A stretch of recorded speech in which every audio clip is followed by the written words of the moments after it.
Hi, welcome to Premier Museum. I'm Andy Oliver. And I'm Claire Bueno. We're here for the final day of ComicCon 2011. And we've got lots more exciting stuff installed for you. Christopher, I'd just like to speak to you in particular about Highlander. What was your favourite memory that you took from that iconic movie? Well, first of all, to be cast in the movie, to have the pleasure of working with Sean Connery, and mostly I would say the originality of the story, of the script. I mean, and so far I haven't seen a movie that, as of today, is that original. Yes.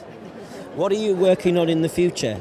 I just finished Ghost Rider 2 with Nicolas Cage. That's coming out next year.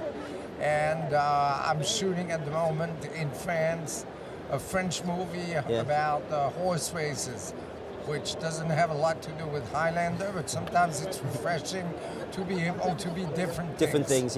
Richard, I'd just like to ask you about what's your favourite memories of working on Battlestar Galactica in particular, and Glenn A. Larson and such icons as Lorne Greene? It was making love with Anne Lockhart and Jane Seymour, Lorette Spang, and all the other women that came on the show. That was part of my contract. That each and every one had to spend first night with me. You know, like first night in Braveheart. So those were my loveliest memories. Each and every one of them was absolutely wonderful. What experience are you getting out of travelling to London? How have you found it so far? The London women have been extraordinary.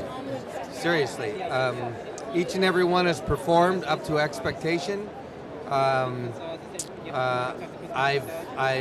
feel refreshed, energized, and ready for more action. As an actor, obviously working on Battlestar Galactica, how was it working on set where there wasn't as many special effects at that time as you have now? Are you criticizing the original show? No, I'm not. I'm a big fan. Are you dumping on our special effects? I'm not. Are you trying to say that we had redundant special effects, that we repeated ourselves? Certainly Is that what you're not. trying to say? I'm certainly not. I'm a massive fan. You should be ashamed of yourself and call yourself a Battlestar fan. If you were working on, obviously, you worked on the Battlestar Galactica in the 80s, in 2004, didn't you? I tried not to. Yes, I definitely no. Which Battlestar? Battlestar 1980? Yes. Obviously. I had a frontal lobal lobotomy to get rid of Battlestar 1980, and now you've brought it back to my memory. No, you're talking about the new show, the new reimagined show. Yeah. I love working on that show. Yeah. I love both shows for very different reasons. I tell people that you can actually love both shows for different reasons. Yeah. You don't have to choose one over the other, but. There is a difference between the first and second show, and that has to do with the networks and studios. They actually have gotten the fact that sci-fi is a worthy genre. There's lots of fans out there that love it, and that it probably generates more revenue than all the other genres put together. So we've gotten a modicum of respect that we didn't get back then. Why is it still iconic over, 25, 30 years since it was made? Because I think the story is iconic. It's basically a story that everybody can relate to. It's a story of hope, overcoming incredible odds. It's a post-apocalyptic, post-9/11 type scenario of surviving in these times that we live in. It deals with extended family. It deals with pulling together, again, to get through really tough times. It had something for everybody. And more than that, who doesn't want to go screaming through space in a Viper, Exactly right. I mean, every little kid, that fantasy, we all get to let the little kid come out and play when we watch Battlestar. Plus, it's about the world that we live in. It mirrors all the stuff that's going on. It really kind of gives us some insights into the human condition, and I think great sci-fi has always been prophetic.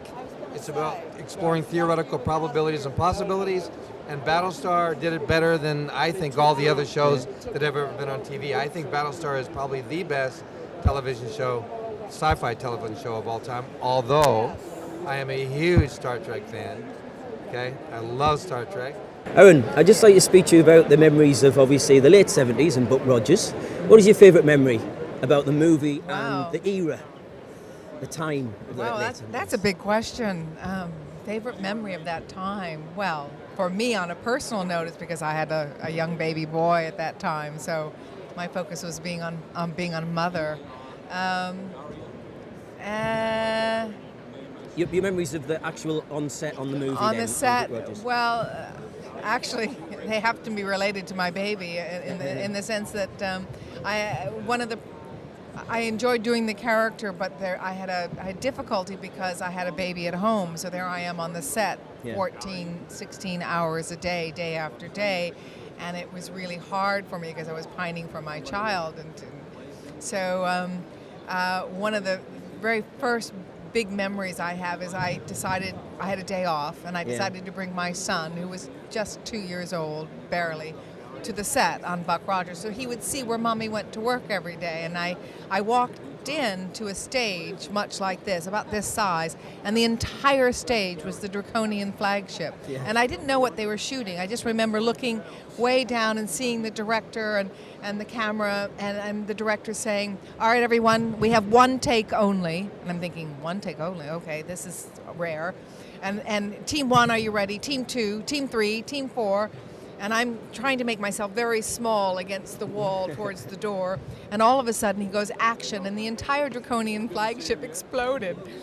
5, 6 different places, and each time there was an explosion, there would be a man leaping through the air. And my son and I were up against the wall going like this.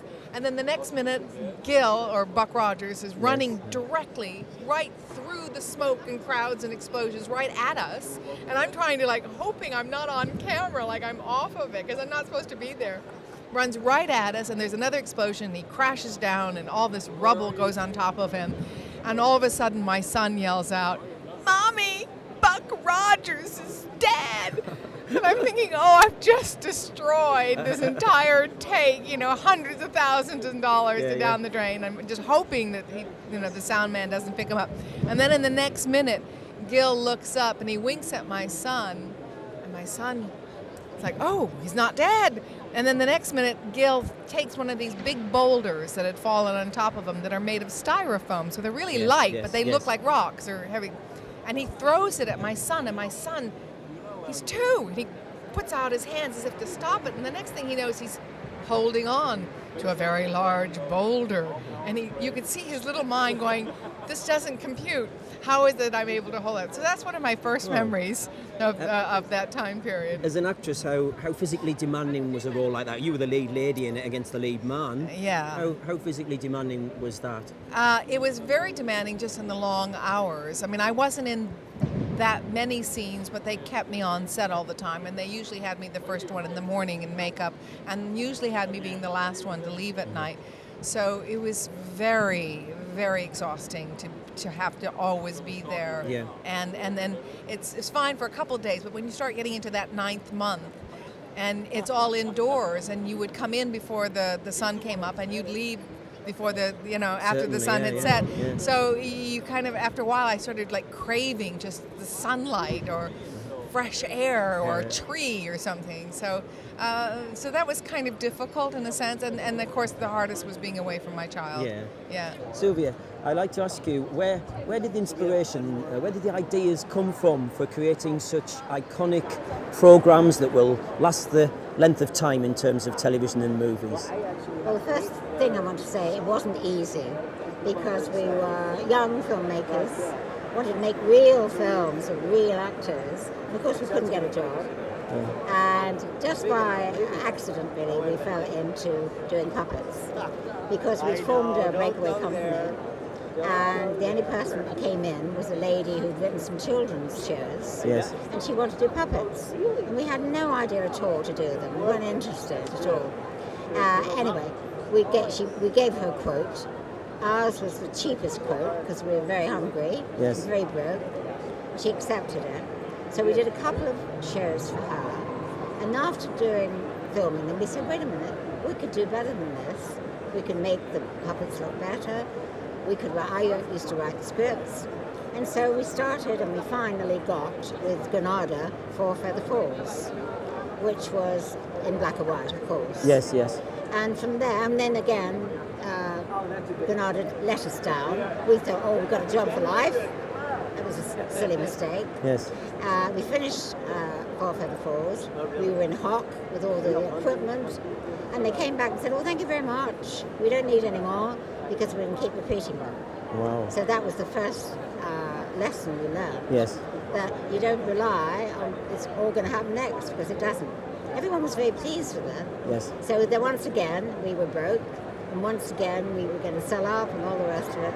And then, quite by accident, by chance, we met someone who said, no, you can't give up. You know, you're too talented and all the rest of it. And we met Lord Grade, who was Lou Grade then, the head of ATV. Yeah. He said, right, what's your next show? And we really didn't have anything ready. And I'd written some books called Supercar. So we washed the books down from the publishers, went to him, and he said, right, make them. So that was our first entree into the big world, and they were all puppets. By that time, we'd got puppets down to fine art.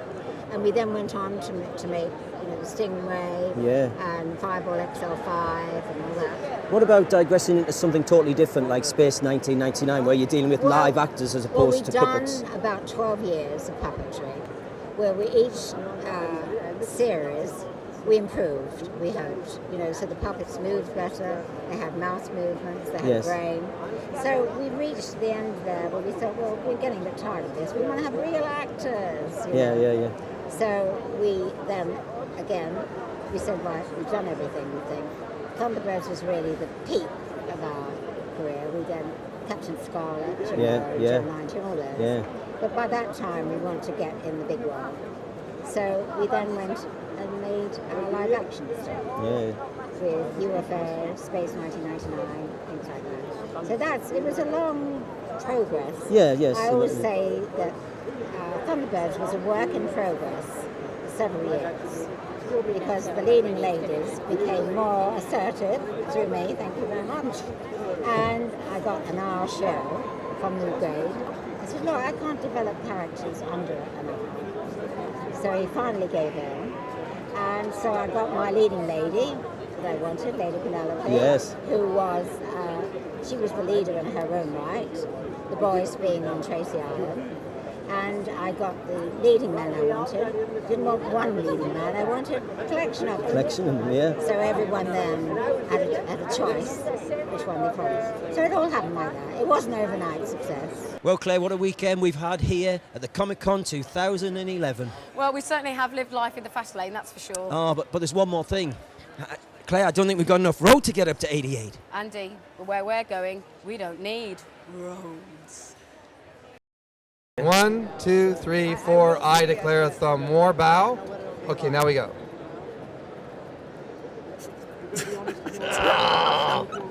God, that felt good.